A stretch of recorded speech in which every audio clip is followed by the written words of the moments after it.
नमस्कार दोस्तों, प्रतिमा की रसोई में स्वागत है आपका। आज हम बनाएंगे गांव की तरह बिना मसाले के और खटाई डाले बिना ही ओल का अचार। यह टेस्टी भी होती है और साथ में यह औषधि की तरह खाई भी जाती है।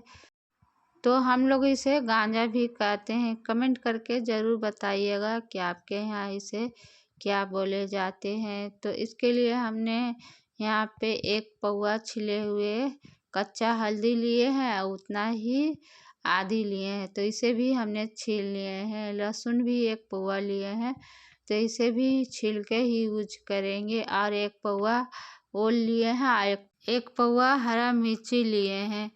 तो मैं यहाँ क्वांटिटी में कम बना रही हूँ, तो आधी और कच्चा हल्दी को कद्दूकस कर लेंगे। अगर ज़्यादा क्वांटिटी में बना रहे हैं आप, तो आप खलबट्टे में चूर लीजिएगा या फिर आप भी कद्दूकस कर लीजिएगा।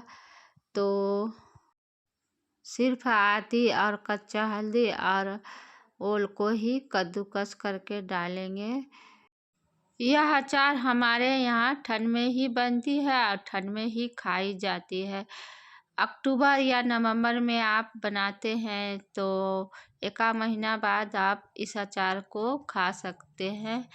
तो अदरक और हल्दी को हमने कद्दूकस कर लिए हैं। अब ओल को भी छीलेंगे और इसे भी कद्दूकस करेंगे। तो ये देसी ओल है, तो खुले हाथ से अगर इसे छीलेंगे और कद्दूकस करेंगे तो हाथों में खुजली देने लगेंगी। तो हमने इस तरह का एक दस्ताना लिया है प्लास्टिक का। आपके पास कोई भी दस्ताना है तो उसे पहन के ही कीजिएगा। कोई भी दस्ताना नहीं है तो हाथों में प्लास्टिक ही पहन लीजिएगा। फुल बाह वाला कपड़ा पहन के ही इसे छीलिएगा और काटिएगा। ठंड का मौसम है तो हमने स्वेटर ही पहन लिए हैं। तो देखिए, इसे धीरे धीरे ही छीलेंगे, नहीं तो चेहरे पे भी इसके छीलने से इसके छींटे पड़ते हैं। तो देखिए, ओल को भी हमने छील लिए हैं, तो इसे भी कद्दूकस कर लेंगे। तो ओल और सभी चीज़ें का तासीर गर्म ही होती है। इसमें सभी चीज़ें औषधि की तरह है, औषधि की तरह काम भी करती है। तो ठंड में यह हमें ठंड से बचाती है। तो देखिए, हमने सभी चीज़ों को कद्दूकस कर लिए हैं। तो अब इसे 2 दिन के लिए धूप में सुखा लेंगे। अब लहसुन को भी छील लेंगे। तो इसे सुखाएंगे नहीं, इसे कच्चा ही यूज करेंगे।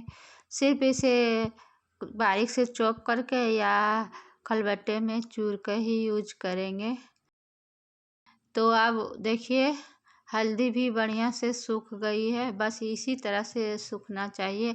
अदरक भी देखिए इसी तरह से सूखना चाहिए एकदम। देखिए, इसमें ज़रा भी मॉइस्चर नहीं है। और देखिए, ओल भी इसी तरह से बढ़िया से सूखना चाहिए।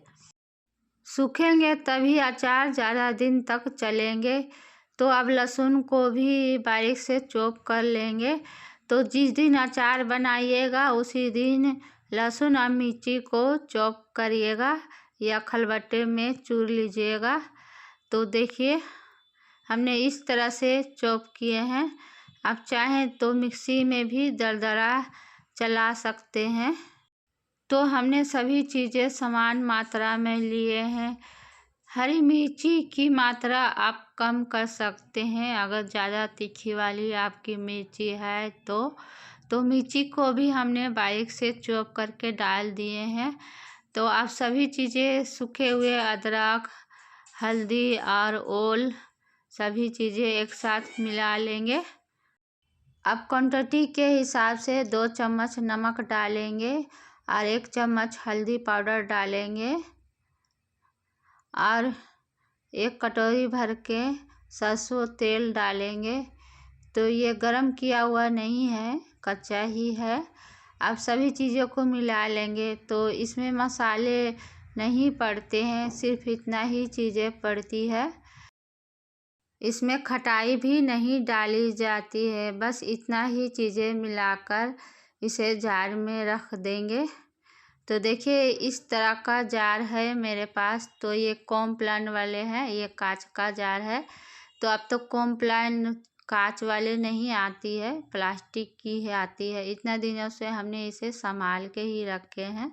तो कोई भी अचार कांच वाले ही जार में रखना चाहिए। इससे ना अचार की टेस्ट भी बनी रहती है और हेल्दी भी रहती है।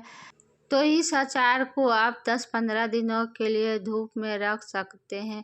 15-20 दिनों के बाद यह खाने के लिए यह तैयार हो जाती है। बिना धूप के भी यह अचार तैयार हो जाती है। इस अचार को आप 2 या 3 साल तक स्टोर करके रख सकते हैं, बिल्कुल भी खराब नहीं होगी। तो इस तरह से आप भी ओल का अचार बनाइए और खाइए। हेल्दी और खुश रहिए। रेसिपी पसंद आए तो लाइक और शेयर सब्सक्राइब कर लीजिएगा। आती हूँ अगली रेसिपी के साथ। Bye bye.